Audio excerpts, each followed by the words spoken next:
The Immortal Life of Henrietta Lacks by Rebecca Skloot tells the remarkable story of Henrietta Lacks, an African-American woman whose cells, taken without her knowledge, revolutionized medical research. In 1951, Henrietta was diagnosed with cervical cancer at Johns Hopkins Hospital. During her treatment, doctors took a sample of her tumor cells without her consent, a common practice at the time. Unlike other cells, which quickly died outside the body, Henrietta's cells, later known as HeLa cells, could replicate indefinitely, allowing researchers to study human cells continuously and leading to significant advancements in medicine. HeLa cells became invaluable to scientific research, playing a crucial role in the development of the polio vaccine, cancer research, gene mapping, and treatments for various diseases. However, Henrietta's family remained unaware of the scientific importance of her cells for over 20 years, learning about it only in the 1970s when researchers contacted them for blood samples.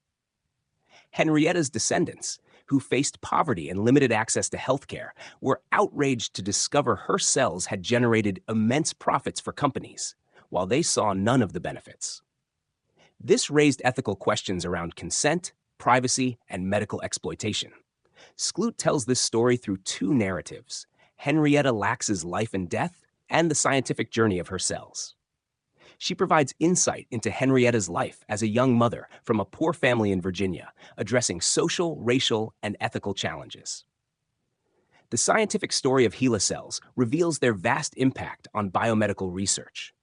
This combination of personal history and science brings depth to Henrietta's story, emphasizing her humanity beyond her role as a cell source. The book raises critical questions about informed consent, medical ethics, and exploitation. During Henrietta's treatment, consent for tissue sampling in research wasn't legally required, exposing inequalities within the healthcare system, particularly for marginalized communities. The Lacks family's experience illustrates the impacts of racial discrimination in medical research, highlighting the need for transparency and fairness. Through interviews with Henrietta's relatives, particularly her daughter Deborah, Skloot captures the Lacks family's struggle to understand HeLa's significance and the personal cost of Henrietta's contribution. Her empathetic narrative emphasizes the importance of ethical standards and patient rights, especially for those often overlooked by the medical system. The Immortal Life of Henrietta Lacks is a powerful exploration of science, ethics, and humanity. Skloot honors Henrietta's legacy while advocating for reform in medical practices, making this story both a memorial to her and a call to action for greater ethical responsibility in science.